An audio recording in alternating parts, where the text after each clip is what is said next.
sayang na panahon at pagod. Panginoon, salamat dahil tinuturuan niyo kaming huwag magsayang, huwag mag-aksaya ng panahon at pagod. At sa sandaling ito, ang aming puso, hinahalaan namin, Panginoon, kami po'y gawin yung tahanan ng iyong Espiritu. Make us the habitation of your Spirit, turn our hearts into your throne, at kayo ang maghari sa aming buong pagkatao. Mangusap po kayo, mga salita niyo ang magpaliwanag, magpalaya, at magpaganda ng buhay namin. Kayo ang aming inaasahang mga pangangaral. We hear only your voice, Father. Speak to your servant, but be the speaker. We seek you in the name of your Son, Jesus. Mga sayang na panahon at pagod. Ano bang mga sayang? Kahit balik-balikan natin ang Ecclesiastes, hindi mauubusan ng bagong katuruan. Kasi hindi nagbabago yung teksto, pero ang isip natin ang nagbabago. Nagmamature tayo. Naiiba ang ating mga lenses, kaya marami tayong nakikita na hindi natin nakikita nung una. Kaya magandang balik-balikan, kahit yun at yun, yung text. Ecclesiastes 1:1-2. These are the words from the teacher, a son of David and king of Jerusalem. Everything is so meaningless. The teacher says that it is all a waste of time. Sayang na panahon. Do people really gain anything from all the hard work that they do in this life? Sayang na pagpapagod. Maiksi ang buhay. Dapat walang sinasayang na oras at pagod. Ito ang mga katuruan ng mga ngaral, ang anak ni David na hari ng Israel. Napakawalang kabuluhan. Napakawalang kabuluhan. Lahat ay walang kabuluhan, sabi ng mga ngaral. Of course, hindi naman literal na lahat walang kabuluhan. It's poetic language. So exaggerated, ang ibig sabihin lang, napakaraming walang kabuluhan na binibigyan natin ng sobrang pansin, at dahil daw doon, you must not mistake activity for achievement. Hindi ko mo busy ka, may nangyayari na. Hindi ko mo napapagod ka, sulit na. Kailangan matalino. Huwag magsayang ng panahon at pagod sa mga walang kabuluhan. At ngayon, sa ating pagbubulay-bulay mga kapatid ng salita ni Solomon, the wisest man ever, aside from Jesus, of course, dapat natin ngayong bigyan agad ng personal application. Pag meron tayong mga dinadaanan na verses, ang inyo agad isipin, anong kahulugan nito sa buhay ko? Kayo ang magbigay ng kahulugan kasi kanya-kanya tayong kuha ng aral. Sabi niya sa Ecclesiastes 1:4, people live and people die, but the earth continues forever. Patuloy ang pagpapalit-palit ng mga lahi, ngunit hindi nagbabago ang daigdig. In other words, we do not own the land owns us. Kapag sasabihin itong aking mga ari-arian, no, ililibing ka dyan, yung alikabok mo mababalik na maging fertilizer ng mga puno ng papaya. So, we do not own the land. So, anong pag-aaksaya doon? Huwag magsayang ng panahon at pagod sa pagmamayari, sa pagngangamkam. Huwag mag-aaksaya ng mga relasyon, pagmamahalan, pag-iibigan ng mga magkakapatid, magkakamag-anak, magkakaibigan dahil sa lupa. O dahil sa mga katumbas ng lupa ngayon, capital, dahil sa pera, kasi hindi natin talaga yan madadala. Ang kailangan mo lang na lupa, siguro 1 meter by 2, kung ililibing kang ganyan. Kung gagawin kang alabok, ang kailangan mo lang talaga isang Tupperware. So bakit mo sisirain ang relasyon mo sa mga kamag-anak mo dahil sa lupa? Bakit ka makikipag-away dahil sa lupa? Para maging sayo? It can never be yours. You are the land's. Kaya, yan ang pag-aaksaya. Biruin mo, magkakagalit yung magkakapatid dahil sa lupa. Yan ang sayang na pagod. Sayang na panahon, ang saya-saya nyo nung mga bata pa kayo, naglalaro kayo, nanguhuli kayo ng gagamba, nag-aagawan kayo ng lastiko, mga kahan ng sigarilyo, tinetext-text nyo na ganyan. Pagkatapos, nagkaroon kayo ng asa-asawa na susul-sul-sul sa inyo, mag-aaway-away kayo magkakapatid, sayang. Sayang ang panahon pinagsamahan. Dapat hindi sasayang. Ecclesiastes 1:5-7. Ang araw ay patuloy sa pagsikat at patuloy sa paglubog. Pabalik-balik lang sa pinanggalingan. Ang hangin ay umiihi patungong timog, patingong hilaga. Buong araw, napaikot-ikot. Lahat ng tubig ay umuwi sa dagat, ngunit hindi ito napupuno. Ang tubig ay bumabalik sa batis na pinagmulan upang baling umagos patungong karagatan. Everything is in cycles. Paulit-ulit lang. People enter the cycle at some point and exit at some point. Para bang sumasakay tayo sa Ferris wheel, at kung umabot kayo sa Ferris wheel, alam nyo na yon. Hindi na yata alam ng mga bata ngayon ng Ferris wheel. Unless yung malalaking sobrang lalaki. Umiikot yan, sasakay ka, bababa ka kung saan ka rin sumakay at tuloy wala ka narating. Ang na-achieve mo, nahilo ka. May nakita pa ako nun sa Pasay na lagot yung mga kuryente, ang buong Ferris wheel, talo na ng mga laman. Ang tanong, ba't ka sakay ng sakay sa Ferris wheel? Nahuhumpak yung tiyan mo pagpababa. At magbabayad ka pa. Alam nyo ba maraming tao ang buhay nila parang sumasakay sa Ferris wheel? Ikot ng ikot, wala naman nararating. Nag, wala naman na-achieve. Yun at yun din. Kaya sayang. Pero kung sasakay ka rin lang, make the most of your segment. Hindi lahat ng sumasakay sa Ferris wheel bumababa where they come from. Yung iba bumababa na dito sa gitna, nahuhulog na sila. Like you don't always complete 60, 70, 80 years of life. Merong 10 lang, bababa na, may 15. So kung ano man ang na-assign sa'yo na haba, sulitin mo yun. Ibig sabihin, huwag ka magsasayang ng pagod at oras sa mga walang katuturang bagay. Sayang yung segment mo. Sayang yung ride. So every segment should count. Huwag magsayang ng panahon at paikot-ikot lamang na walang nararating. Sa buhay natin umisang, ganun din tayo eh. Paikot-ikot, papalit-palit. Pero yun at yun din lang. Kayo na mag-interpret kung ano yun sa inyong mga buhay. Kasi kanya-kanya yan ang kahulugan sa ating mga buhay. Ecclesiastes 1:8, words cannot fully explain things, but people continue speaking. Words come again and again to our ears, but our ears don't become full, and our eyes don't become full of what we see. So Solomon observes, we are never full. Kaya huwag na lang magsayang ng pagod at panahon sa pagpupuno ng hindi naman talaga mapupuno. Yung mahilig sa sapatos, kahit sandamukal na sapatos na yan, hindi pa rin kayo mapupuno. So tama na yung 5. Yung mahilig sa bag, kahit na mabili nyo ang lahat ng bag sa mundo, hindi pa rin kayo sasaya kasi yun ang hilig nyo eh. So tama na yung konti. Mami, bakit wala na po ito? Maulam ko di malabdaw na miswa. Bumili ako ng Birkin, anak. So mga 5 taon tayo magmimiswa. Kung minsan you sacrifice so much for something that's not really worth it. Bakit sinasabi ni Solomon? Kasi bulag tayo sa mga bagay na gusto natin. Kung anong hilig mo, bulag ka dyan. Kaya dapat tapunan ng liwanag ng wisdom ni Solomon, sabing, sayang ang lahat ng ginagawa mo. Sayang ang binibili mo. Lalo pa nga kung malaki ang ibinabayad mo dyan. In terms of money, in terms of human relations, in terms of emotion, sayang. Because we are never really full anyway, so makontento ka ng hindi full. Yung mga naghahanap ng pag-ibig, to fill them, to complete them, wala nun.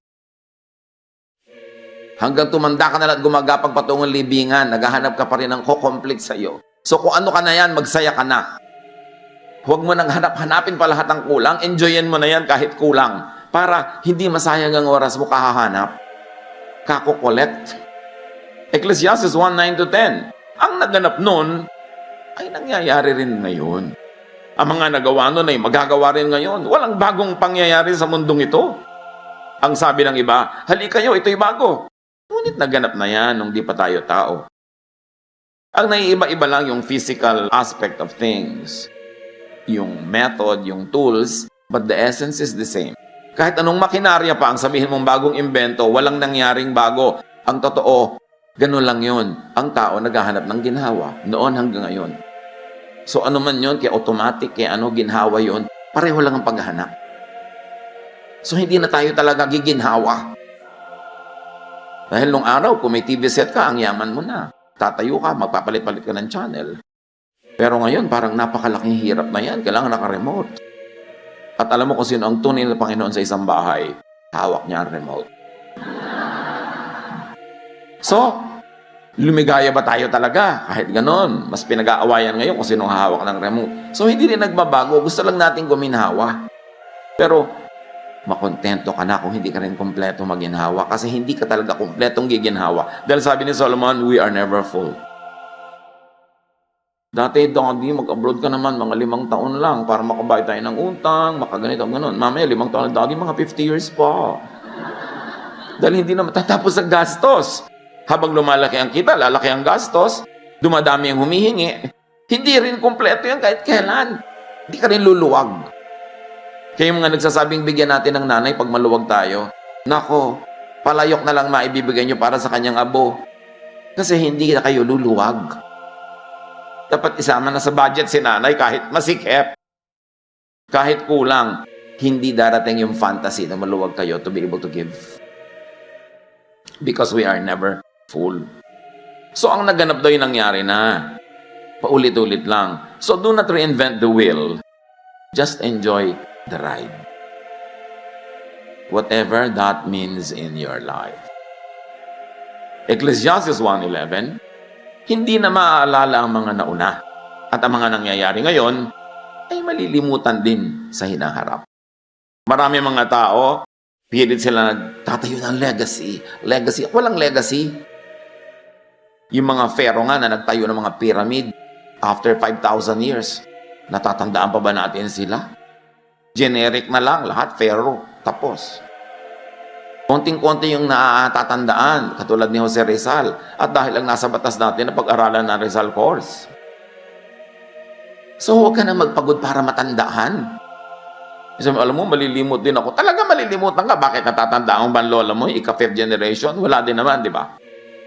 So huwag ka na magpagod na matandaan. Enjoyin mo na lang ang buhay mo. Yung kahit minsan, tinamaan ka ng araw, nakakita ka ng bituin ng araw, at pag tinawag ka ng Diyos, present. Pag nag-roll call, tapos, move on. Kasi hindi na babalik ang buhay na ito. So dapat huwag man sayangin sa mga kung ano-anong di mo naman kailangan. So huwag na kayo mag-legacy dyan. Gumawa na lang kayo ng tama. Minimize pain, maximize pleasure, do the most good. At sumakabilang buhay kapag tinawag ka na, para doon ka naman. Every generational batch grapples with life as if it were new and unknown. And it begins as new for every batch. Kaya kahit anong payo bigay mo sa mga bata, ayaw makinig. Di ba? Kasi, uulitin nila yung mga pagkakamaling nagawa mo noon.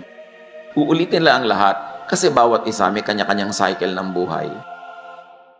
Hindi mo pwedeng i-accept yung next generation sa lahat ng naging mali mo. Dahil ano na magiging buhay nila? Perfect.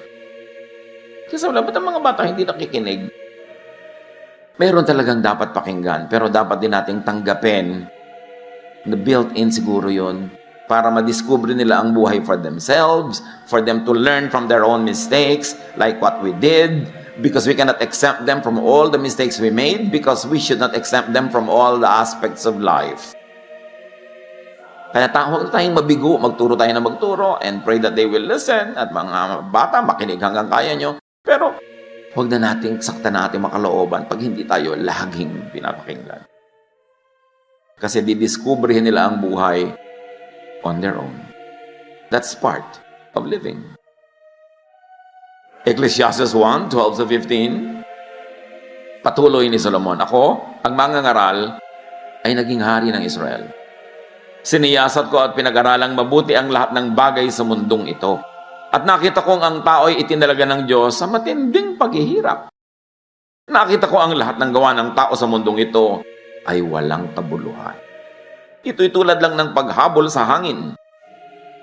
Hindi na maitutuwid ang baluktot at hindi na maibibilang ang wala.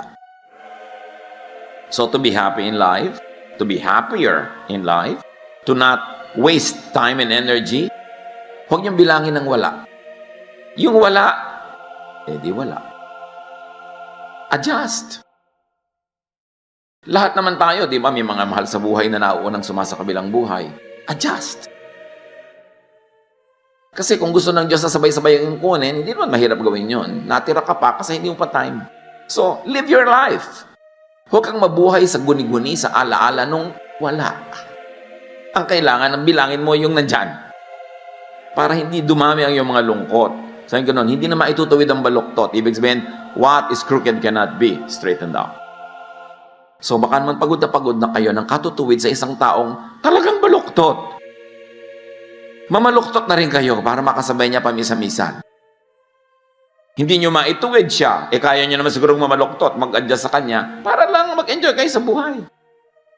Maraming magulang nagtatakwil pa ng anak na hindi niya maituwid ayon sa direksyon na gusto niya. Maraming mga naghihiwalay dahil hindi nila mapasunod sa gusto nila.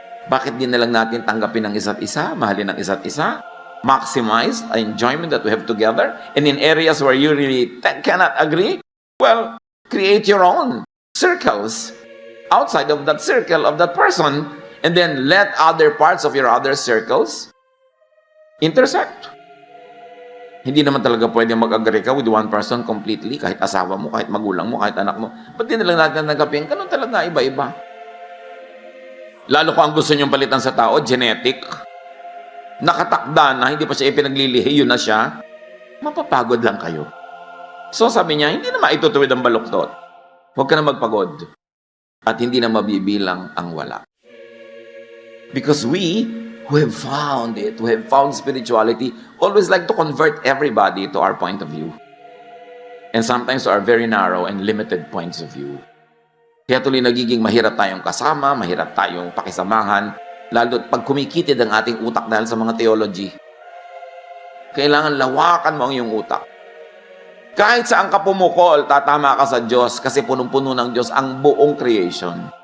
Hindi ka magmimintis. Pag hinahanap mo ang Diyos, makikita mo siya. Kahit sa iba-ibang kulay, iba-ibang paraan. Kasi punong-puno ng Diyos ang buong sangnilik. So many things are not worth doing. And according to Solomon, the wise will not waste precious time on things that are not worth doing or that cannot be done anyway. Huwag na kayong magpagod na ituwid ang baluktot. Maximize na lang yung inyong love, yung inyong enjoyment sa buhay. And like change the unchangeable, that is an undoable quest. Like change people. Lagi nilang, Lord, i-change mo po ang husband ko. Lord, i-change mo po ang anak ko. Ano, buong universe papalitan ng Diyos para mag-suit sa taste mo? Ba't di mo nalang sabihin at nasubukan mo ang Lord, i-change nyo nga po ako. Ma-appreciate ko yung nanay ko. I-change nyo nga po ako. O kaya, let's work on this together, Lord. Mas madali namang ako ang ilapit ko sa inyo na baguhin nyo kaysa ilapit ko ang buong barangay na baguhin nyo sila para masyahan ako sa kanila. Sayang ang pagod mo nun. Mapufrustrate ka. Ang dami ko natatanggap na prayer request, Pastor, ipag-pray nyo naman na mag-change ang asawa ko. Hindi po ako magician. At ang Diyos hindi rin nagmamagic. Ang mahalaga, as is where is, mahalin nyo, and continue to do what you can para maging mas positive ang inyong samahan. At kung maaari, at sa palagay nyo talaga, tama na mag-change, edi give all the reasons para mag-change. Pero kung hindi pa rin nag-change, huwag nyong ituwid ang baluktot. Mamamatay lang kayong bigo. Maghihiwa-hiwalay lang kayo ng lahat ng taong mahalaga sa inyong buhay. Yun ang importante yung tinuturo ni Jesus yung acceptance and love of people and for people. Sabi sa Jeremiah 13:23, can an Ethiopian change his skin or a leopard get spots? Of course, the answer is no. Ngayon kasi, with technological manipulation, napapalitan mo yung tone of your skin. Pero nung ginawa itong verse na ito, ang ibig sabihin lang nila, impossible yun. And it must be understood from that point of view. Huwag kang mga tuwira na, ngayon pwede na. Hindi yun ang ibig sabihin ng writer. Ang ibig sabihin ng writer, what cannot be changed, you should not even endeavor to change. Ecclesiastes 1:16-18, sabi ko sa akin sarili, ang karunungan ko'y higit sa sinundan kong mga hari sa Jerusalem. Alam ko kung ano ang tunay na karunungan at kaalaman. Pinag-aralan kong mabuti ang pagkakaiba ng karunungan at ng kamangmangan, ng katalinuhan at ng kabaliwan. Ngunit, napatunayan kong ito rin ay tulad ng paghahabol sa hangin. Habang lumalawak ang karunungan ay dumarami ang alalahanin. At habang dumarami ang nalalaman, ay lalong tumitindi ang kapighatian. Sabi diba, tama ako. Talagang hindi ako nag-aral doon. Tama ako, hindi na ako nagpakarunong. Hindi naman yun kasi kamangmangan yun eh. Alam niyo, siyempre yung poetic language exaggerated to drive home a point. Hindi binabaliwala ni Solomon ang karunungan. Ang sinasabi lang niya, habang rumurunong ka, humanda ka, kasi habang lumiliwanag ang iyong isip, mas marami ang nakikita mong kadiliman sa. So, are you trying to be wise? Is trying to be wise a waste? Is trying to be wise a waste of time and effort? Ang sinasabi lang ni Solomon na ito, huwag magsayang ng pagod sa sobrang pag-iisip. Don't overthink. Yung may nakita ka lang na kung anong clue, nabuo na ang buong kasaysayan sa isip mo na may kulasisi ang asawa mo, ibinabahay niya ganitong budget buwan-buwan, mas malaki ang refrigerator kesa sa'yo. Dahil lang sa kaprasong guni-guni. Pero maraming guni-guni ng misis, totoo. Binigyan yata ang mga misis ng special gift ng Diyos na may antena. Pero hindi lahat ng nare-receive doon ay tama. Don't overthink. Ang anak mo wala pa sa bahay, wala ka naman magagawa talaga, hindi mo alam kung nasaan, matulog ka na. Kasi mag-overthink ka, wala rin naman mangyayari. Worry ka ng worry. Don't worry about something you cannot change. Ipasa Diyos at itulog. Kung mag-worry sa mga hindi mababago. Kumisan meron tayong mga karamdaman na talagang parang napaka lala, just have quality of life. Enjoy whatever is left, and when you have to go, go. Do not struggle with it too much. Kasi, pag hindi mo yan tinanggap, lalo lang humahapdi, lalo lang humihirap, mangyayari din naman. Lagi na lang, sabi mo, what can I salvage from this situation? How can I make this thing better? At the moment, given my limits and given the potentials that I have in my hands. So, huwag magpagod sa sobrang pag-iisip. Lalo, Pastor, ano po kaya ikakagunaw ng mundo? Yelo, tubig, apoy? Alam mo, bakit mo pinoproblema yan? May pambayad ka na ba sa ilaw next month? Wala po. Yun ang isipin mo, anak. Hinta ka ng banana cue dyan para may pambayad ka. Kung paano magugunaw ang mundo, problema yan na yung Diyos. Paano po kaya ako mamamatay? Kasi ayoko pong mamatay ng walang makeup. May nagsasabi talaga nun. Itato mo na ang makeup mo sa mukha ha? Para saan ka man abutin, may kilay ka na. Mga bagay na hindi kailangan. Magpapakasal, Pastor, magiging tapat po kaya sa akin ito buong buhay. 1 week siguro, baka pwede kong sabihin, pero beyond that, malay ko ba? Malay natin sa buhay. So, yun yung problemahin. Itong ibig ko sabihin mga kapatid na kayo ang mag-apply sa buhay nyo ng mga messages na ito. Kasi kayo lang ang may ganong kaliwanagan to connect the dots. Manuri, makiramdam, ano-ano ang pagsasayang nyo ng panahon at pagod na hindi naman dapat. Panginoon, turuan niyo po kami na i-apply ang karunungan ni Solomon sa pang-araw-araw naming buhay. Kayo ang magbigay sa amin ng liwanag ng pag-iisip para makapamili kami kung anong bibigyan ng panahon at pagod at kung ano yung isa sa isang tabi. Pagbulay-bulayin natin mga kapatid, huwag niyong madaliin, pag-isipan, and listen to the voice of the Spirit that is now guiding you to make very practical applications in your own private